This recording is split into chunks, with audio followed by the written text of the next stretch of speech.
Hello and welcome back to the channel HardReset.Info, and today I'll tell you why did TikTok get unbanned. TikTok is available in the US because Trump delayed the enforcement of the ban. When he returned to the office in January 2025, he signed an executive order to pause the ban for 75 days.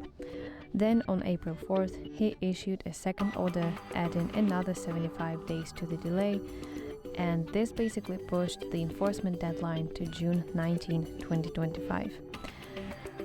Because of these delays, companies like Apple, Google, and TikTok's US cloud providers were no longer required to block or remove TikTok, and as a result, TikTok was restored to app stores in Google Plays and fully resumed operations.